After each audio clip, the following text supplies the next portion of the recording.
This channel does not promote any violent, harmful, or illegal activities. All content provided by this channel is meant for an educational purpose only. আপনাদেরকে একটু বীরভূমে নিয়ে যাব, কারণ সেখানে রাজনীতি সমীকরণটা ঠিক কি এই নিয়ে অনেক জটিলতা তৈরি হয়েছে। আর ঠিক এরই মাঝে কাজল শেখের হুঙ্কার, পাঙ্গানিতে এসো না, চুরি পরে বসে নেই, যেদিন গোটাবো সেদিন গুটিয়ে দেব, হুঁশিয়ারি দিলেন জেলার সভাধিপতি।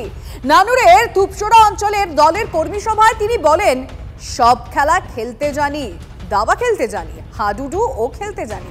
ট্রেডিশনাল হোক বা ট্রেন্ডি নারী, পুজো মানি প্রিয় গোপাল বিষয়ী। কলকাতায় আর জেলায় জেলায়। মঙ্গলবারও বীরভূমে ফিরেছেন বীরভূমের তৃণমূলের জেলা সভাপতি অনুব্রত মণ্ডল। গতকাল জেলা তৃণমূল দফতরের বৈঠক করেন অনুব্রত। আর এই পরিস্থিতির মধ্যে কাজল শেখ কাকে হুঙ্কার দিলেন? তুঙ্গে জল্পনা। মুখ্যমন্ত্রী মমতা বন্দ্যোপাধ্যায়ের কাছে বীরভূম জেলার অভিভাবক অনুব্রত মণ্ডল মহাশয়ের কাছ থেকে তারা যে দিশা দেখাবেন, যে পথ দেখাবেন, সেই পথে আমি চলব। ট্রেডিশনাল হোক বা ট্রেন্ডি নারী, পুজো মানি প্রিয় গোপাল বিষয়ী।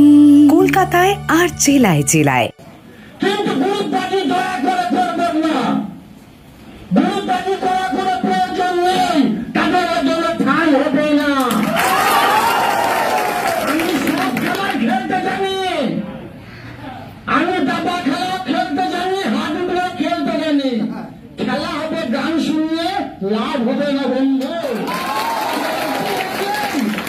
আমি বুঝতে পেরেছিলাম তোমরা পাঁচিলে চেপে বসে আছো, তার আগে দাবার চাল চেয়েছিলাম। আমি 75% খেতে আসিনি, ভোটের জায়গা জোর করে দখল করতে আসিনি আমি। যদি তুমি তৃণমূল কংগ্রেস ছাতার তলায় থাকতে চাও, সঠিক পথে চলো। যদি বেকা পথে চলো, সোজা পথে আনার রাস্তা আমাদের জানা আছে।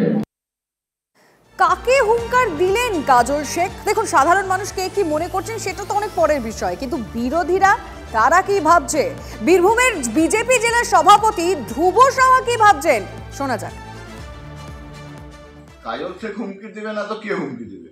কাজল শেখ হুমকি দিবে দাদার বাড়িতে দেখা করতে যাবে না, ঢাক বাজিয়ে চরাম চরাম ঢাক বাজাবে না বোমা ফাটাবে, সেটা কাজল শেখকে গিয়ে আপনাদেরকে জিজ্ঞেস করতে হবে।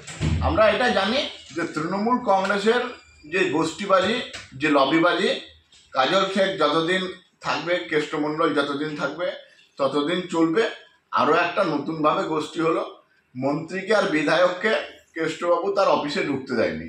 আমরা বীরভূমের মানুষ, যিনি বলেছিলেন যে খেলা হবে, সেই খেলা আমরা দেখছি আর খেলাটা অনুভব করছি, আনন্দ নিচ্ছি। আপনারাও আনন্দ নিন।